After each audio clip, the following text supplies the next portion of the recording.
Well, they've laid new turf at Citywide Field, the site of one of Friday's London High School football semi-final games. The STA Flames versus the Oak Ridge Oaks. They'll kick off at noon. Brent Lail along with Norman James. We're here to break down the London High School football semi-finals. Let's start with the Flames and Oaks. You have one team in Oak Ridge riding high, another shutout, feeling good, ready for an upset. The other team, the Flames, still undefeated, arguably the best team in London, but coming off a game that was not so great against the Clark Road Trojans, almost blew it in the end. How do you think Oaks and Flames turns out? Well, I think STA really has to take care of the penalties on offense. They really shot themselves in the foot a number of times against Clark Road, who played a great game, but STA had a couple of touchdowns called back. Their offense hasn't really impressed me all season long, although head coach Christian Heffernan seems to think their offense is going to be fine. This new turf could play a big factor in that, because if Brett Weir can get on the outside on this fast turf and he can use his big, powerful speed and agility, he could really help their offense rack up some points. But Oak Ridge's defense has been fantastic so far. So I think it really is going to play into whether STA can take care of the penalties and just play their own game. They haven't lost a game all year for a reason. They're probably the best team in the city. Arguably, the Crusaders might say otherwise, but I think that STA is probably the best team right now. They have the momentum going. They got tested against Clark Road, and in the end, I think that may help them because they'll figure out what they made mistakes in that Clark Road game, and they'll try to fix them Friday here. Mike Darling's Oak Ridge Oaks practicing at TD Waterhouse Stadium all week long in preparation for this big game at Citywide Field. Of course, the new turf laid down, and it looks phenomenal. Will this result perhaps be phenomenal for a Mike Darling-led team that is feeling very confident and chomping at the bit for an upset? Well, Oak Ridge has two shutouts in a row, but they were against Team South and Saunders, who aren't exactly the best offensive teams in the city. So this is going to be a much different test for them than what they had the last two games. Their offense looked fantastic in those games. They racked up some points, which they had struggled to do earlier in the year. So they may just be coming into their own now. But remember, they are a very young team. So a semifinal game against an undefeated STA on a brand new venue could really play the factors in that Oak Ridge situation, where whether their nerves come in and whether they can actually play the game they want to play in all of these different situations combined into one. If this thing is close at the half and STA is struggling to put points on the board, does this favor the Oaks because perhaps the Flames have lost their confidence? Well, the Oaks definitely will be confident at that point, but STA, we saw last week, had a game where they were tested right down to the wire and they held on. So maybe that will play into a factor that if they do play a close game, they know how to win those. They only won 6-3 against Mother Teresa in the final game of the year. So they have played some tight games, and they've come out on the winning end, which is a bonus. But you never know. When you give confidence to a sleeping giant or an underdog, that's really when they come up to the top. So maybe if it is close, it maybe gives Oak Ridge just the confidence they need to get over the hump. Well, there are people who frequent Ace Sports Extra and who very much believe that Brett Weir of STA is not the best player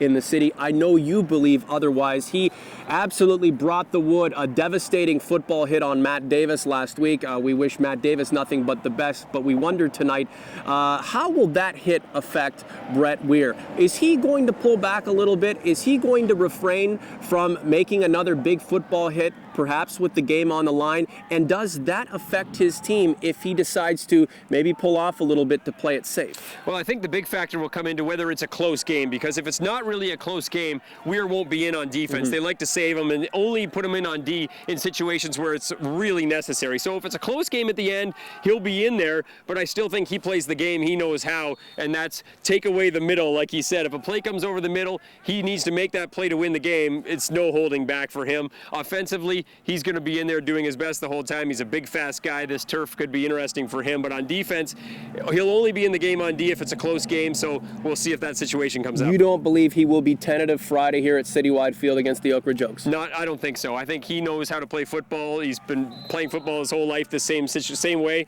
and I think he does what he knows best. You are Mr. Predictions, so why don't you give us one for STA and Oak Ridge, and I will counter it. I say STA somewhere 19 or 20 to between 7 and 10. I'd say 20 to 7, 20 to 8 or somewhere for STA by the time it's over. Just to balance that out, I'm going to go with Oak Ridge. Clark Road could not get over the Flames hump last week. I think the Oaks riding high will win it on the last play of the game, and they'll be talking about that play and that win at that school for years to come. Well, let's hope. Yeah, the other semifinal matchup happening at claustrophobic, cramped Carruthers Field. You have Central and CCH. The Ghosts, the feel-good story of the year for me, still undefeated, but you know what? I think their luck is going to run out against CCH. As much as the sentimental favorite for me, I'd like to see them push through into the city finals. I'm not so sure they're going to be able to get it done twice in a row against the mighty Crusaders. What do you think about that? Well, it'll be interesting because we've got one game played on this beautiful turf, which should not affect play whatsoever. Then we have Carruthers Field, which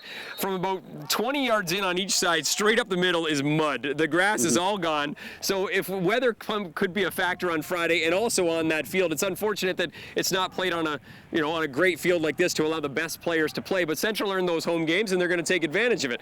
I think the game, weather-wise, could be a factor. If it's poor weather, I think it really favors CCH and their size and their power and their running game. If it's nice weather like it is here Thursday, then we could see the passing game of both of these teams come out. And both of them have maybe the two best quarterbacks in the city. Adam Bellarose engineered a beautiful drive of 108 yards in just 4 plays last week. But Austin Geddes of CCH may be playing the best football of anybody in the city right now. This quarterback is pinpoint accurate. He's so big and fast and reads the field so well. He was so dominant against Mother Teresa.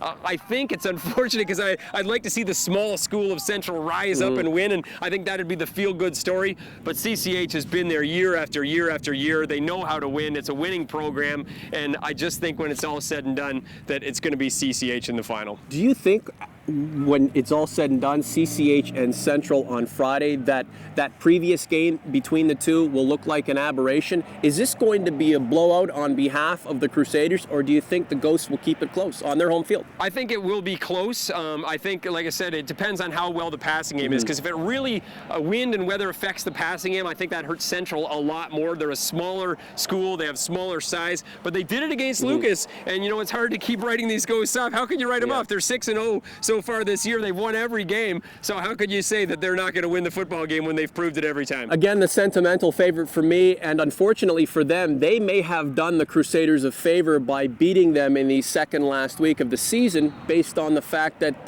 J.P. Cercelli got his troops back out there, they refocused, and they pretty much clobbered the defending champions en route to this big game at Carruthers Field.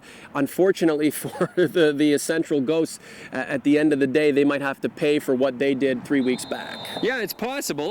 Like I said, it's hard to tell because I'm not afraid to say what I think is going to happen, but I haven't exactly been right so far in the first round. There's been a lot of upsets. So as much as I'd like to see that happen, I still think CCH has got the more experience and the football players to do it. But as journalists, we don't root for one team, but the Cinderella story and the underdog always makes for a great story. So I'm looking forward to it for sure. I can't wait to be there on Friday. So we're both going with a CCH victory at Carruthers Field. At Citywide, I'm picking Oak Ridge, you're picking STA. One thing left to do is kick off. It's all happening Friday at noon. Then make sure to come back to A News at 6 for all of your high school football highlights, commentary, and post-game. For Brent Lail, I'm Norman James. We'll see you on air.